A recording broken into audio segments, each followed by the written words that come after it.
We're joined today by Mikey V, guitarist for the band Chains Over Razors, and they've got a new album out, a self-titled album. Mikey, how you doing today? Hey, Dustin. I'm good, man.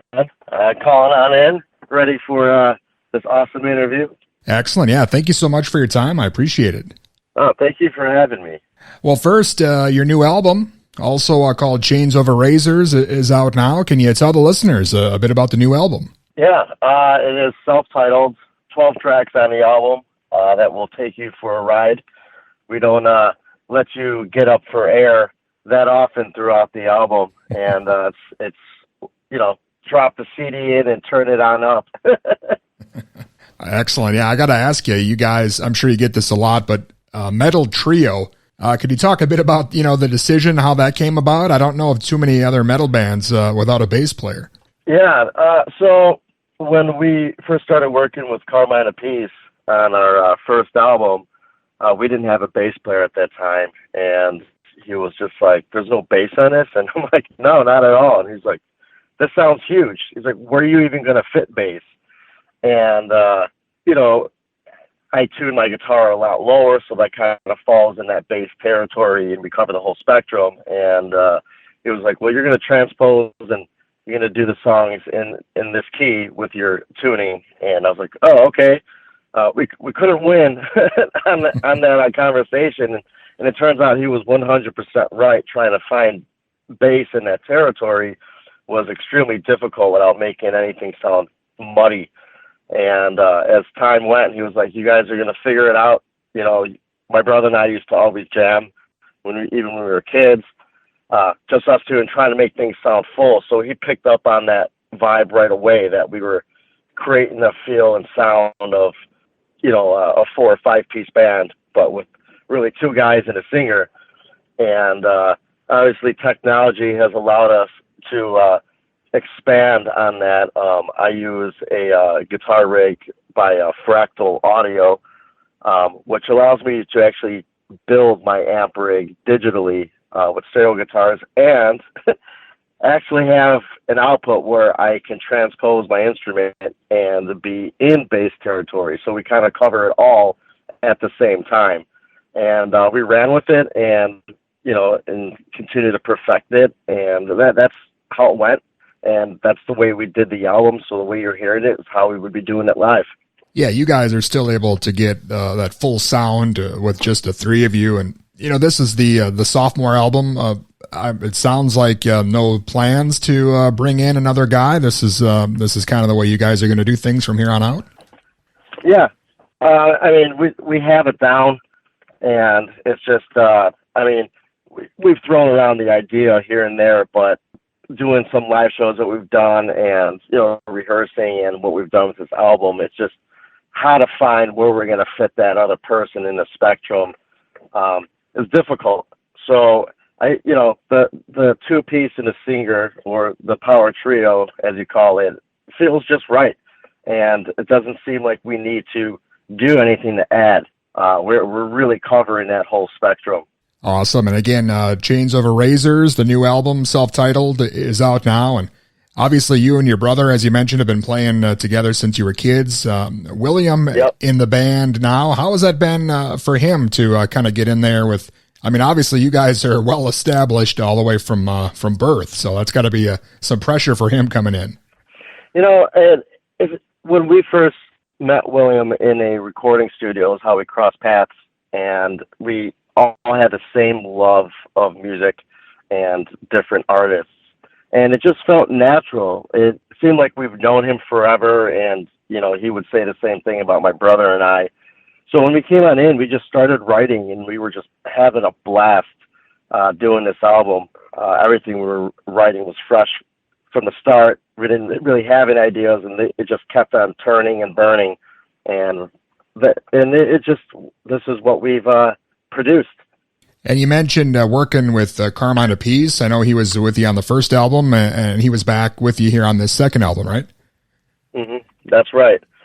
Working with Carmine's great. He has such an out-of-box perspective on things, and his vast knowledge in music, and he's a great songwriter, and has played with so many great artists, and his own personal projects, such as Vanilla Fudge and Cactus, King Cobra, and etc. down the line, or Beck Bogart and the Peace. And working with him, he really pushes us to level ourselves up, but he always allowed us to find our voice and figure out if he's hearing something in our way of doing it. And that just continued to develop. And that's also knowledge that we have gained from him, that you can't just teach somebody. You have to experience and live that with him in the process of recording. Yeah, he definitely has lived it for sure. We've had him on the show a few times, and I think really with Vanilla Fudge, you can almost trace back metal to his drumming style and the way it meshed, with the organ and everything they were doing back then. Yeah, I mean, I'm sure he told a story. I mean, the influence he had even on John Bonham and, the whole Zeppelin gang, which is one mind-bending story if he ever gets to share that with you. It sent me through a whirlpool. Well, Chains Over Razors, hailing from Chicago, and you got bands like Ministry and Disturbed, Mudvayne, the metal scene around Chicago. It's produced some pretty big bands over the years. Yeah, all great bands, and are still going very strong. It's great to see Mudvayne back in action.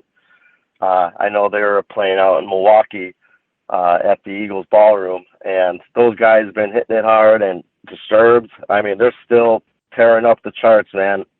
Love all those bands. Got to see them all live. Fantastic.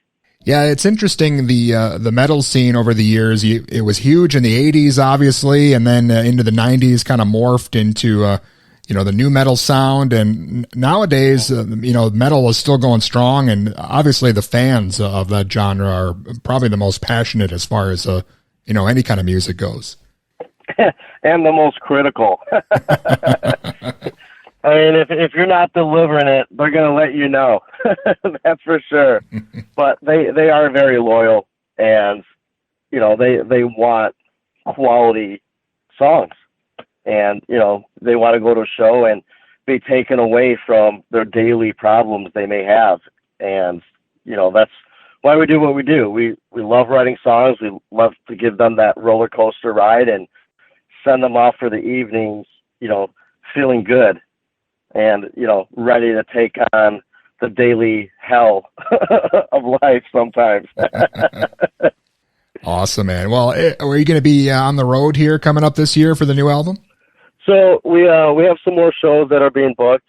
We have one June 10th on the south side of Chicago at a rock club called Bourbon Street, a very big venue with multiple stages. So we were doing that, which is the first original band night in years. So we're thrilled to be the ones relaunching that for the south side over there. And we're still working out on possible touring. There's a lot of logistics going on, and just with COVID, just trying to make sure that everything is just right to be able to go. Yeah, that's definitely been tough over the last couple of years, and especially for metal bands, I think, because still very album driven, not really single releasing kind of genre like, a lot of other music genres are. So, I mean, really that's where you guys make your money, I'm sure, is on the road. Yeah. Majority of it, I mean, streaming has changed the game on how much revenue an artist makes. So we really have to, do the work on the road, and, but the support and love from the fans help us to continue to move forward and survive. So it's much appreciated to the communities, that go out and support, original bands. Without them, we couldn't be able to share what we've written to them. So it's much love, much respect, and we love that. Excellent, man. Well, I know the new album, again, self-titled, Chains Over Razors, is just out. Is there anything else maybe you guys are working on, or something else we should be watching for? As of right now, Behind These Eyes is our first single, which is working its way up the Billboard charts, which was amazing to find that news out and continue to go strong and have everybody who's listening tune in, call the station, have them keep playing it, keep it going. And we hope to come through your town and rock your faces off. So we're going to keep working this album as long as we can. All right, man. Again, the new album sounds great, and I'm looking forward to hopefully you guys getting on the road here this year. And again, thank you so much for your time. I appreciate it. I hope to see you at a show when we come through your town, and we'll throw a few drinks back. All right, sounds good. Thanks a lot, man. All right, Dustin. Thank you. And again, that was Mikey V, guitarist for the band Chains Over Razors, and their new self-titled album is out there now.